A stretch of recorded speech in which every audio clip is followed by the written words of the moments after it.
नमस्कार दोस्तों। चलिए जानते हैं इसमें 5 मिनट में आंदोलन किसी देश में या फिर भारत में क्यों खड़ा होता है।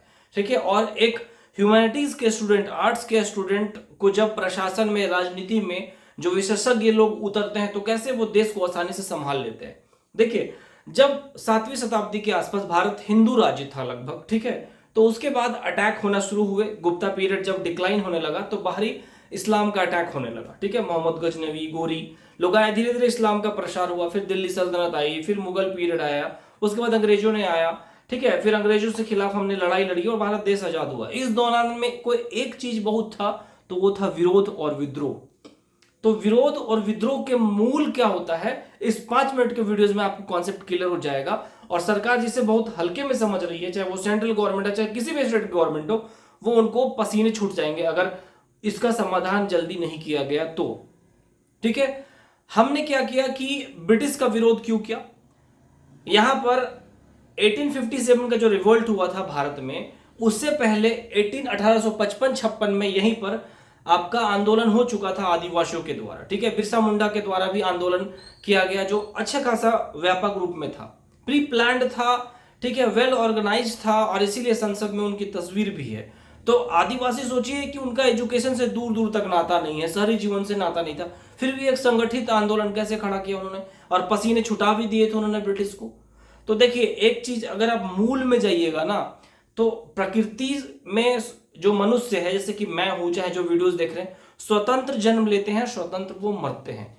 जब उनकी स्वतंत्रता एक सीमा के बाद आप छीनने का प्रयास करते हैं तो आंदोलन खड़ा होता है। ठीक है, ब्रिटिश ने हम पर शोषण किया। जो आदिवासी को पता ही नहीं है कि जमीन जायदाद का बंटवारा है, चाहे लिखा पड़ी है, ठीक है, या उसका रिकॉर्ड में है, वो लोग जहां जा रहे हैं केला तोड़ के ले आ रहे हैं, आम तोड़ के ले आ रहे हैं, जंगल के जानवरों का सेवन कर रहे हैं, मुर्गी खा रहे हैं। ठीक है, तो वहां आती है ब्रिटिश की एंट्री, फिर उनको बांधने लगी, फिर टैक्सेशन उन पर थोपने लगी। ठीक है, तो क्या हुआ, उन पर एक दबाव डाला गया, तो वहां से एक विरोध उत्पन्न हुआ।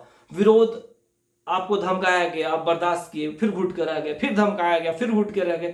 एक्सप्लॉयटेशन का स्तर धीरे धीरे धीरे धीरे बढ़ाता गया। धीरे धीरे लोगों में जागरूकता फैली, और एक समय क्या हुआ कि कोई अचानक कोई ऐसी घटना घटी जो एक चिंगारी का रूप धारण करती है, और वो आंदोलन का रूप ले लेती है। जब आंदोलन का रूप लेती है तो वो कई बार बहुत विध्वंसक होती है। तो आंदोलन के मूल कारण है, सबका एक अलग अलग कारण हो, तो समझिए, तो आम जनता में असंतोष। ठीक है, ब्रिटिश के खिलाफ उसी महात्मा गांधी ने असहयोग आंदोलन, असहयोग आंदोलन में क्या था कि लोगों के प्रति असहयोग करना, मतलब ब्रिटिश यहां पर है हमारे सहयोग से, उसमें हमारी सेना है, क्लर्क इंडियन है, कई सारे काम करने वाले वर्कर इंडियन है, तोप चलाने वाले इंडियन है, सफाई करने वाले इंडियन है, तो हम सहयोग कर रहे हैं, उनका सामान खरीद रहे हैं, इसीलिए असहयोग चलाया गया ताकि हटा दिया जाए। तो एक विरोध खड़ा हुआ, और क्विट इंडिया मूवमेंट के तहत फिर भारत आजाद हुआ। तो उसी तरह से दोस्तों, आज जो युवा आंदोलन को मैं इससे जोड़ता हूं, ठीक है, सरकारी नियुक्तियां ऑलरेडी बहुत कम है। 60 करोड़ की युवा आबादी कभी भी किसी देश के लिए अभिशाप नहीं है, वो श्राप नहीं है, वो एक अपॉर्चुनिटी है। मैं बार बार कहता हूं कि 60 करोड़ युवा एक पोयम लिखेगा तो एक दिन में 60 करोड़ पोयम लिखे जा सकते हैं, कविता लिखी जा सकती है। बॉर्डर में उनको खड़ा करा दिया जाए और दोनों हाथ से एक एक 9mm या 2 ट्रिगर चलाए जाए तो 120 करोड़ गोलियां चलेंगी देश की रक्षा के लिए।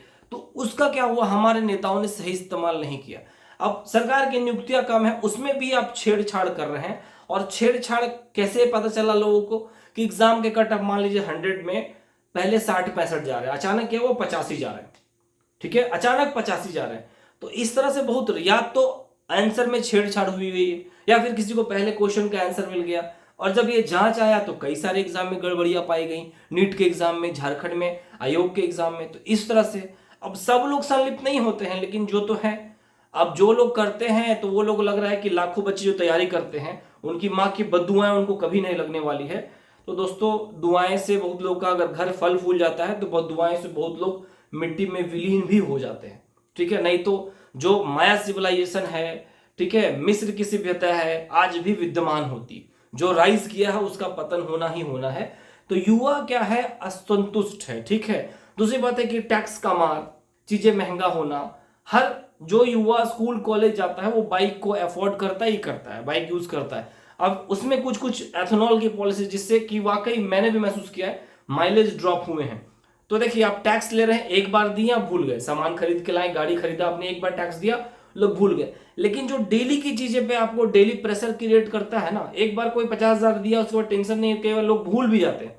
लेकिन प्रत्येक दिन थोड़ा थोड़ा थोड़ा दबाव डालते हैं तो वो एक इरिटेशन का काम करता है, क्योंकि कई बार उनके पास पैसे हैं, नहीं है, कई बार जाना है उनके बजट के अनुसार, चीजें दूर जानी है लेकिन कम में ही पेट्रोल खत्म हो गया, टैक्सेशन बढ़ा हुआ है, एजुकेशन में आप लोग पढ़ के निकल रहे हैं लेकिन उसका कोई सॉल्यूशन नहीं है, प्राइवेट सेक्टर में भी डिमांड्स कम होती जा रही हैं, ठीक है। तो हर जगह जब सब चीज, हॉस्पिटल की फैसिलिटी, सरकारी हॉस्पिटल की फैसिलिटीज गिरी हुई है, तो सब चीज एक कलेक्टिव रूप से जब इकट्ठा जमा होता है, और कोई सोनम वांगचुक जी क्या हुआ कि एक चिंगारी का काम किया, उन्होंने भूख हड़ताल कर दिया, और वो अब युवा इस बात को समझ गए हैं कि इस तरह से मानने वाले नहीं है, हमें अपने हक के लिए लड़ना पड़ेगा।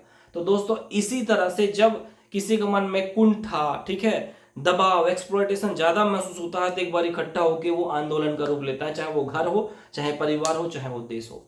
तो यही एक आंदोलन का मूल कारण होता है। आपको कोई और कारण दिखता है तो जरूर बताइए। ज्ञान का